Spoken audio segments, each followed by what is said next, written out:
Good morning students. आज हम chemistry में 12th क्लास की यूनिट स्टार्ट करने जा रहे हैं। The name of unit is general principles and processes of isolation of elements. Elements की आइसोलेशन के लिए, सेपरेट करने के लिए कौन से जनरल प्रिंसिपल्स या प्रोसेसेस इन्वॉल्व होती हैं, उसी के बारे में ये यूनिट है।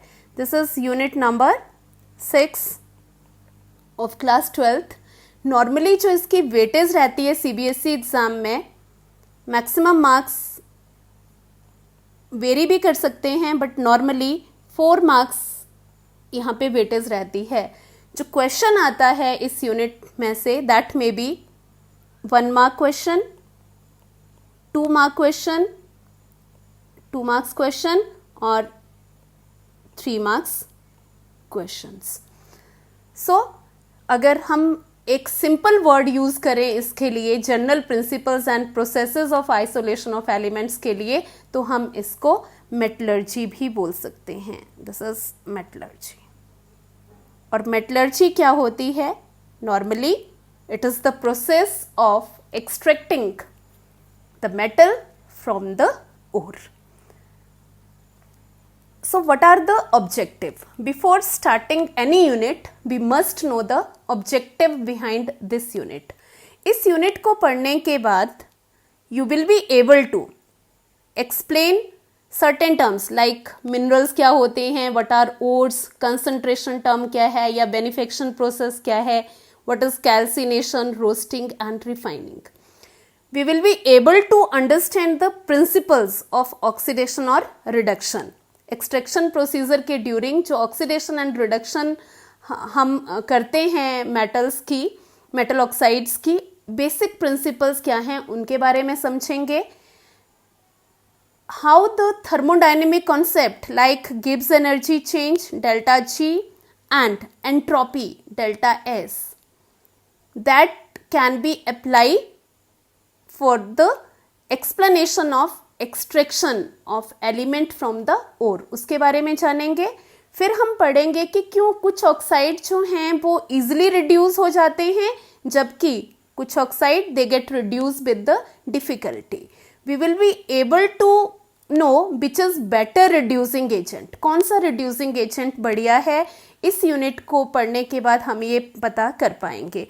और we can also explain why specific reducing agent are used for the reduction purposes. क्यों एक specific reducing agent हमारी choice रहता है for the reduction purposes.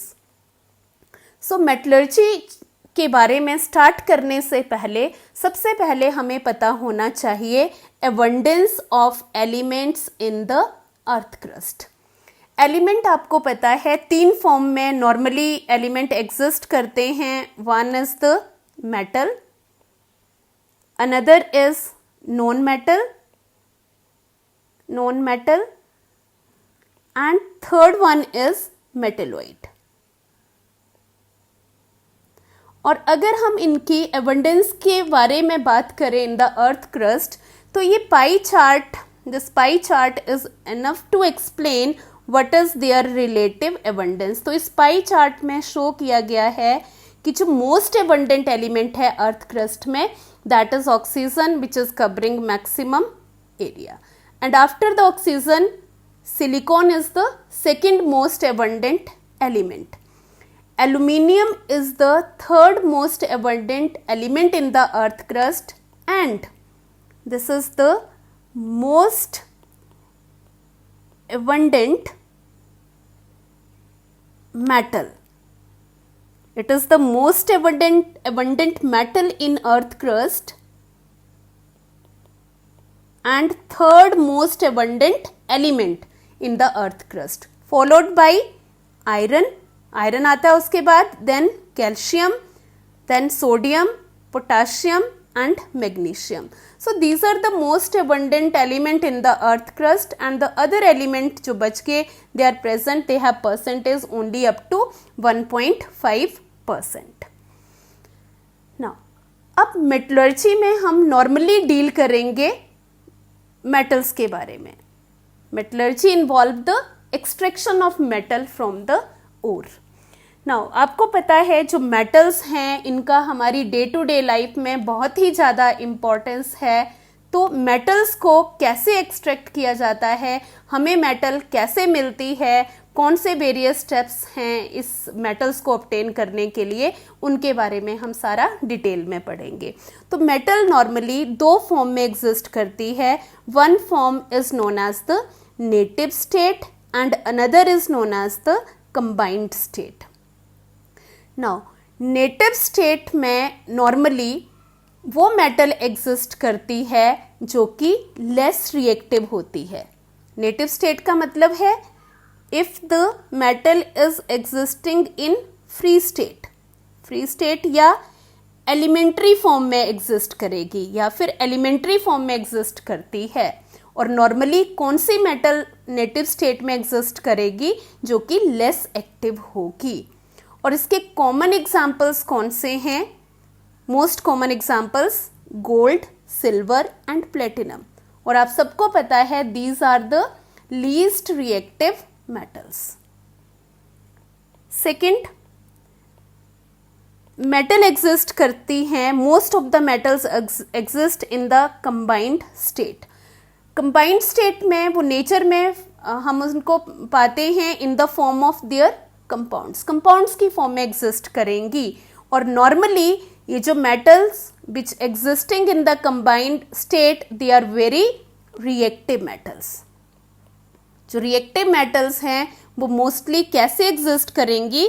In the form of combined state.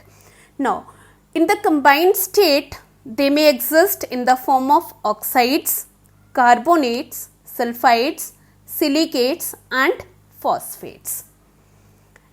Now metallurgy में हम किसके बारे में पढ़ते हैं? जैसे आपको मैंने बताया this chapter is the metallurgy. Metallurgy में हम पढ़ते हैं scientific, metallurgy is actually the scientific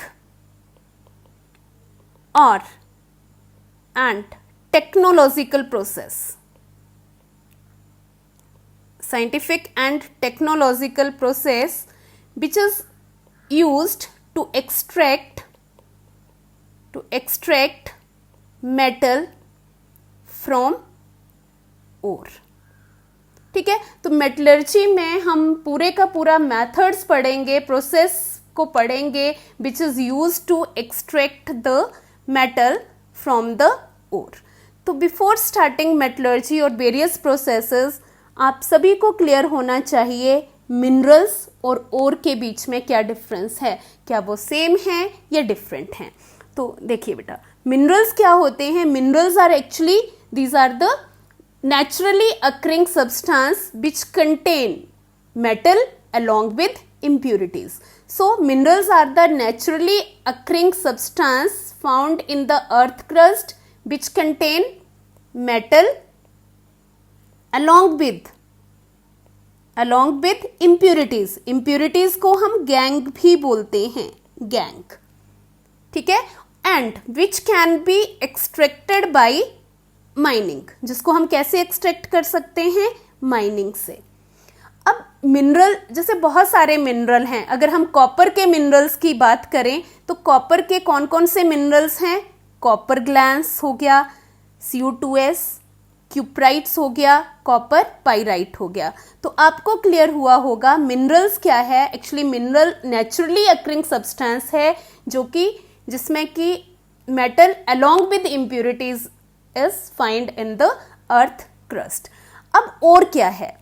और इज एक्चुअली दैट मिनरल, और वो मिनरल है जहां से हम मेटल को एक्सट्रैक्ट कर सकते हैं इकोनॉमिकली एंड कन्वीनियंटली। तो ऐसा मिनरल जिससे हम मेटल को एक्सट्रैक्ट करेंगे और वो मिनरल जो होगा दैट एक्सट्रैक्शन इज कन्वीनियंट और इकोनॉमिकल, तो that mineral is known as the ore. इसका मतलब है जितने भी ओर्स हैं वो तो मिनरल्स हैं, but all minerals are not ores. ठीक है, सारे के सारे जितने भी ओर्स हैं वो तो मिनरल्स हैं, ये बात पक्की है, but all minerals are not ores, क्योंकि और वही आपका जो ओर है वो वही मिनरल है जिससे हम मेटल को कन्वीनियंटली या इकोनॉमिकली एक्सट्रैक्ट कर पाते हैं। जैसे इतने सारे आपको मिनरल्स बताए, तो इनमें से और कॉपर की कौन सी है? Copper pyrite. So copper pyrite is the ore of copper. इसके बाद कुछ एक एग्जाम्पल्स हैं, ठीक है, मेटल्स के, और उनके ओर्स के बारे में बताया गया है इस टेबल में। तो यहाँ पर आपको ये थोड़ा सा मेमोरी बेस्ड क्वेश्चन कई बार आ जाता है, इवन कॉम्पिटिटिव एग्जाम में आपको ये याद रखना है। इससे और भी ज़्यादा ओर्स हैं, उनको भी आप याद रख सकते हैं, बट यहाँ पे कुछ समराइज करने की कोशिश की गई है। एल्यूमिनियम, तो एल्यूमिनियम एलिमेंट जो है it is occurring in the form of there oxides. तो एल्यूमिनियम की दो ओर्स हैं। ओर्स मतलब जिस मिनरल से हम एल्यूमिनियम को एक्सट्रैक्ट करेंगे, that is known as the ore. तो एल्यूमिनियम को कहाँ से एक्सट्रैक्ट किया जा सकता है? It can be extracted from the bauxite और Al2O3 which is also known as the corundum. तो कई बार एग्जाम्पल आ जाता है ये कोरंडम का फॉर्मूला क्या है, या corundum is the ore of which element. Second, iron. Iron की जो ओर हैं वो haematite Fe2O3 and magnetite Fe3O4। तो ये दो ओर्स आयरन की गिवन है। Copper exist, copper is found in the, या copper can be extracted from the ores copper pyrite CuFeS2 and copper glance Cu2S। Zinc की देखिए, जिंक की दो ओर्स कौन कौन सी हैं? One is zinc blende, formula याद रखना है ZnS, calamine ZnCO3। Then sodium की ओर्स देखिए कौन कौन सी हैं? रॉक सॉल्ट NaCl, जिसको सेंधा नमक भी बोलते हैं, सोडियम कार्बोनेट Na2CO3। पोटाशियम की ओर्स हैं carnallite KCl MgCl2.6H2O, salt Peter KNO3, Indian salt Peter. Tin, tin की ओर कौन सी है? Tin pyrite Cu2 FeSnS4। तो ये जो टेबल है ये हमें किसके बारे में बता रहा है? एलिमेंट्स और उनकी ओर्स के बारे में बता रहा है।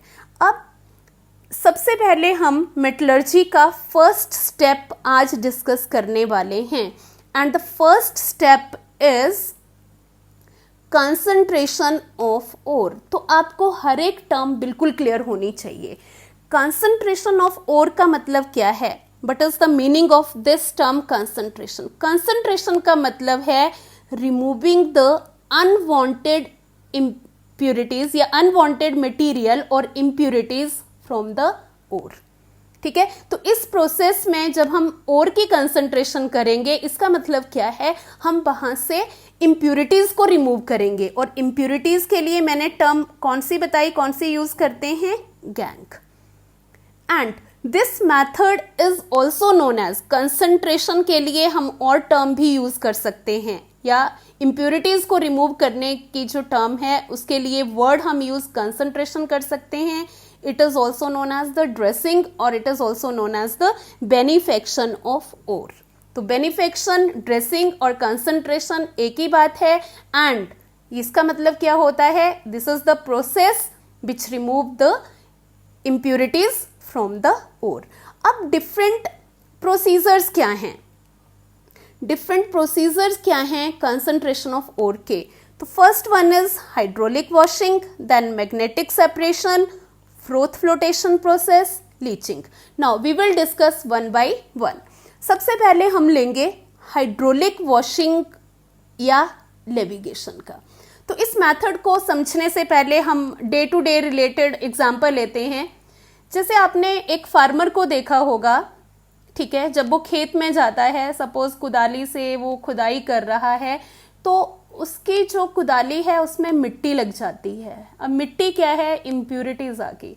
तो अब वो क्या करेगा? उसको टैप चलाएगा जोर से, या बड़े पानी का फ्लो वहां पे मतलब एक प्रेशर के साथ पानी उसमें फेंकेगा, तो उससे क्या होगा? मिट्टी रिमूव हो जाएगी और आपके जो मेटल है वो एज सच रह जाएगी। तो वही प्रिंसिपल यहाँ पे यूज होता है हाइड्रोलिक, जिसको हम हाइड्रोलिक वॉशिंग बोलते हैं, या फिर लेविगेशन मेथड भी बोलते हैं। Hydraulic washing with by using water. तो यहाँ पे मेन प्रिंसिपल आपने समझना है। मेन प्रिंसिपल क्या है यहाँ पर, it is based on the difference in density, difference in density और gravity of ore and gangue particles. तो बेसिक प्रिंसिपल ये है, मतलब इस मेथड को हम कब यूज कर सकते हैं, जब there is difference in the density of ore and gangue particles. ठीक है, नॉर्मली ओर जो है वो हैवी होनी चाहिए या उसकी डेंसिटी ज्यादा होनी चाहिए, और जो गैंग पार्टिकल्स हैं या इम्प्यूरिटीज हैं they should be lighter, right. तो ये बेसिक प्रिंसिपल हाइड्रोलिक वॉशिंग में इन्वॉल्व होता है। अब डायग्राम की हेल्प से इसको समझेंगे। अब देखिए यहां पर ये क्या है, this is funnel and it is also known as the hydraulic classifier. Hydraulic classifier भी बोलते हैं। यहां से हम क्या करेंगे, ओर को ऐड करेंगे इन the form of suspension, powdered form में। ठीक है, अब यहां पे ये जो पाइप है इसके थ्रू क्या है, हम वाटर का फ्लो, वाटर यहां से फ्लो करेंगे। अब इससे क्या होगा, जो हैवी ओर है, क्योंकि ओर की डेंसिटी ज्यादा है, हैवी है, वो यहां पे सेटल डाउन हो जाएगी, जबकि जो इम्प्यूरिटीज हैं they will be remove along with the water, right. So यहां याद रखना है आपने कि इसका मेन प्रिंसिपल क्या है, it is based on the difference in density, difference in density. और सेकंड आपको क्या ध्यान रखना है, normally this method is used for the concentration of heavy metals, heavy metals like tin, lead or iron.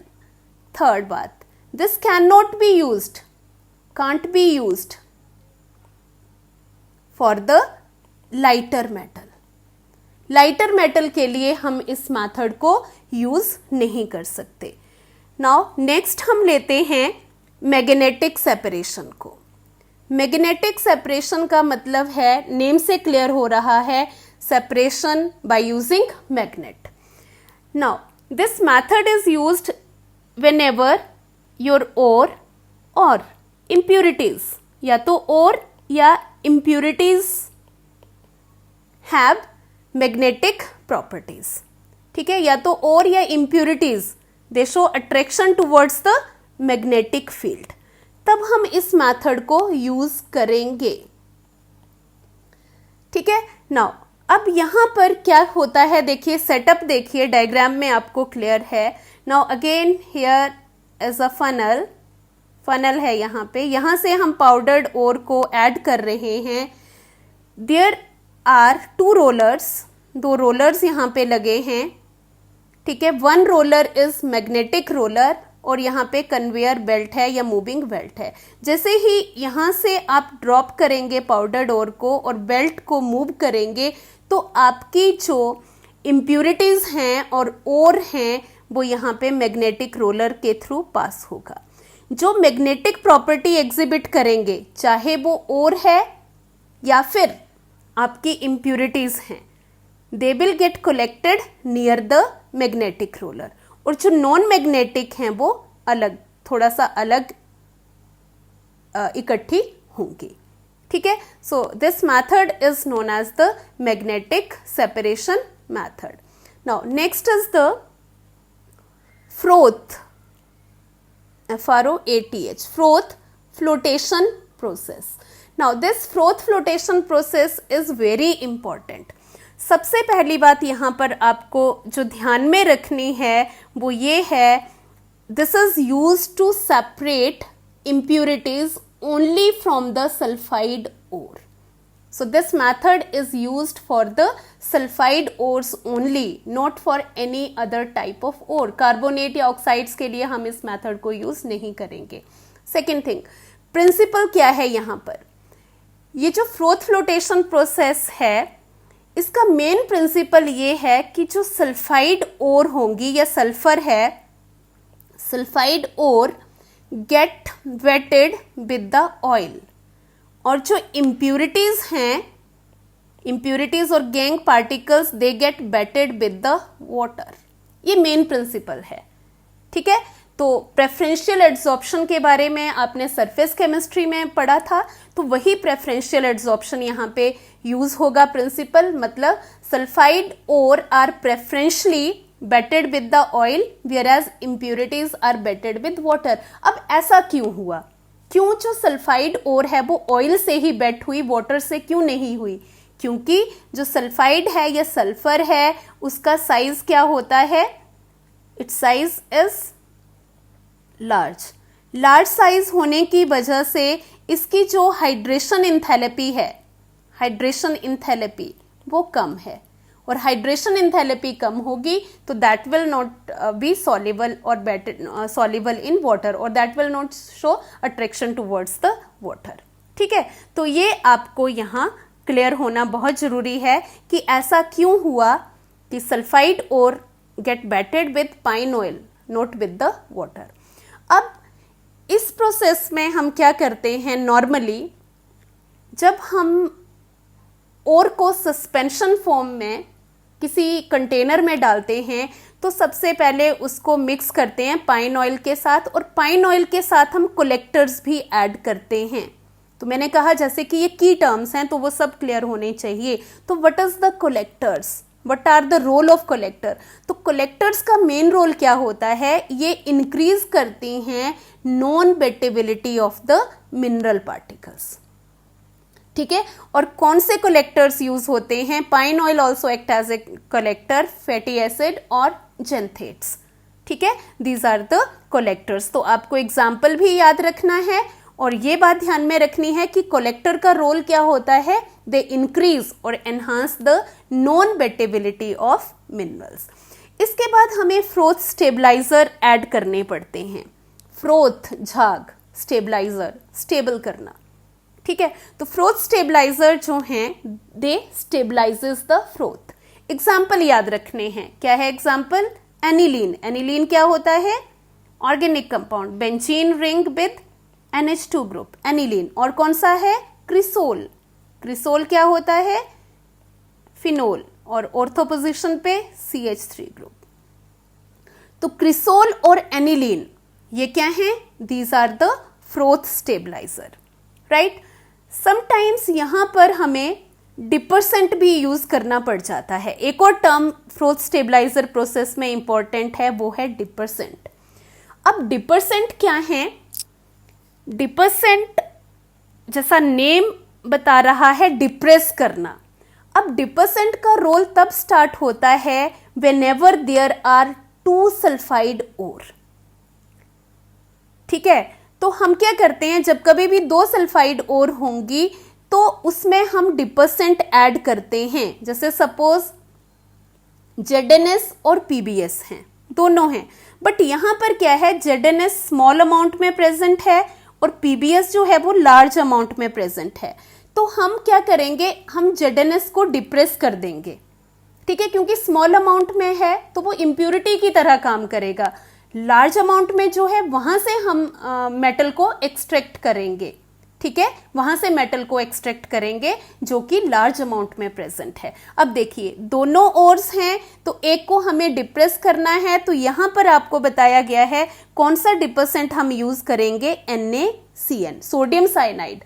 तो NaCN जो है इसका रोल क्या है, इट एक्ट एज डिपर्सेंट, डिपर्सेंट का काम करता है, राइट। अब देखिए NaCN क्या करेगा, ये ZnS के साथ रिएक्ट करेगा and it will form the complex Na2 ZnCN4 plus Na2S। तो NaCN ने यहां पे रोल प्ले किया डिपर्सेंट का, ZnS को हटा दिया, फ्रोथ ZnS का नहीं आएगा, सिर्फ लेड सल्फाइड का फ्रोथ फॉर्मेशन होगी, और ZnS कहाँ जाएगा, it will form the soluble complex, ठीक है, Na2ZnCN4 जो कॉम्प्लेक्स है वो बन जाएगा। तो ये सारी टर्म्स आपको यहाँ पर क्लियर होनी चाहिए। एक बार फिर से ध्यान से सुनेंगे। Froth flotation process is used for the sulphide ore only. Basic principle क्या है? Sulphide ores are wetted with the oil whereas gangue particles are bedded with water. Collectors का रोल होता है to increase the non wettability of mineral. और collectors कौन कौन से हैं? Pine oil, fatty acid and xanthates. Froth stabilizer which stabilizes the froth, example cresols and aniline. Dispersant तब use किया जाता है जब दो सल्फाइड और प्रेजेंट हों। तो डिपर्सेंट एक और को डिप्रेस कर देता है from the formation of froth. ठीक है, तो ZnS और PbS के केस में डिपर्सेंट कौन सा है? NaCN, जो कि ZnS को प्रिवेंट करता है फ्रॉम फॉर्मिंग द फ्रोथ। अब इसको डायग्रामेटिकली प्रैक्टिकली कैसे हम इसको करते हैं वो यहाँ आप समझेंगे। अब आपको सारी टर्म्स क्लियर हो गई हैं। सबसे पहले देखिए, यहाँ पे एक कंटेनर लिया हुआ है। ठीक है, ये कंटेनर है। इस कंटेनर में क्या किया? यहाँ पे कंटेनर में हमने क्या लिया है? It is containing ore in the form of suspension. ठीक है, और के साथ हम क्या मिक्स करेंगे? पाइन ऑयल मिक्स करेंगे। अब जब आप पाइन ऑयल मिक्स करेंगे तो क्या करेगा? It will enhance the non wettability of ore. मतलब ओर जो होगा it will preferentially get wetted with oil और गेट बेटेड विद ऑयल, और जो इम्प्यूरिटीज हैं they get wetted with water. ठीक है, अब इसके बाद यहां हमें और क्या ऐड करना पड़ेगा? We have to add froth stabiliser. Froth stabiliser add करने पड़ते हैं ताकि वो फ्रोथ को स्टेबलाइज कर सकें। जैसे आपने देखा होगा, नॉर्मली कपड़े धोते हैं, झाग बनता है, आपने सर्फ एक्सल डाला या कुछ भी डाला तो झाग बनता है, बट वो झाग थोड़ी देर के लिए रहता है, थोड़े टाइम बाद वो डिसअपियर भी हो जाता है।